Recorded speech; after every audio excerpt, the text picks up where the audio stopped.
We bring magic to this microphone. Each one of us a story to tell, some for the wordplay, sung with tongue brushes to landscape the canvas of your skull. These words are art, deprived of musical instrument, chiseled away from marble, cut out of canvas, a moment in a breath of time. You can put spoken word to paper, but it doesn't live there. It lives in the space between my lips and your ears, between the words on the page and how you hear them in your mind.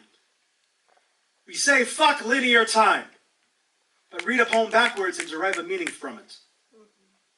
With answers more immediate, you can exercise your demons, overcome your trauma, forgive your sins, your hate, your pain. This stage brings healing if you want it, and many walk away recovered. But some of us are addicted to other stories, to your story. So we live in theirs, every poet on this mic. I don't want to heal. Don't let this hurt softened, the damage undone. I come to feel, to relive those moments, even the worst ones, especially the worst ones. The absent father who taught me how not to be a man, the lost lovers who left because of what I said. My poem, They Held Hands, about 9/11, is not about the politics of that moment, but there in Flagstaff, 1,000 feet from the stage where I first performed the poem, about how I sat at a bar and watched people like me leap from the windows from the 92nd floor.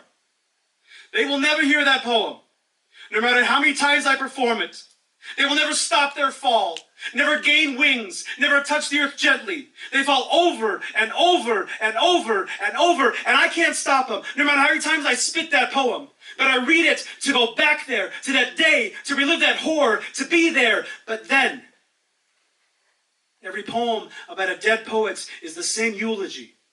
For Chris Lane, Jack McCarthy, Aaron Norris, David Blair, Jack Egan, Will Bell, Rochelle Brenner, Andrea Gibson, Rage Almighty, Bowerbird, Danny Solis, the Klutes. Every time I say their names, they come back to me, and I'm there with them at the slams, at the drunken walks home, at the hotel room after parties, the practices, the workshopping, the editing, the shit-talking of the other poets, the sharing stories, the memories, the moment that they died, reciting with a clenched heart that can't be bared to be broken again, but always is, always has to be. I can't bring them back. Hear a new poem that they would have written had they had another year, another month, another day to write it. I don't say their names to heal, but to live the loss again and again and again. It's how I keep them alive. No poem can undo their sins or mine, no matter how furiously I scribble or what scores you give me. That's not how this works. We say fuck linear time, but we can't go back and unsay, undo, unlive those things.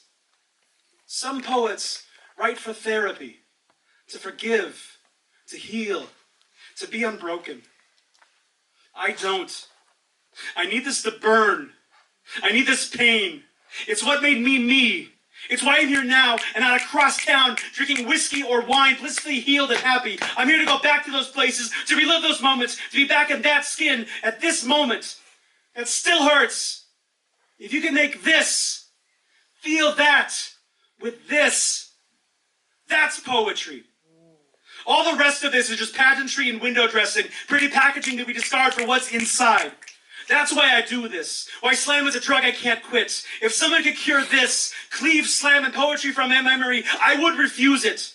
So I want to ache on your words, you poets, you wordsmiths, you heartbreakers and life livers. I want to be deep in those moments with you. Live like you were then. Feel what you felt then. Inside you is a hurricane, spinning around your best and worst moments, waiting for the proper breath to exhale them. A tsunami of ache and longing and broken moments that made you.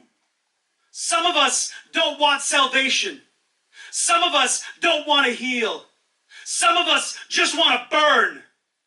You, poet, you're an atom bomb with blowtorch lips. Now light up this room and burn it down to the foundation and leave us, the audience, in ashes.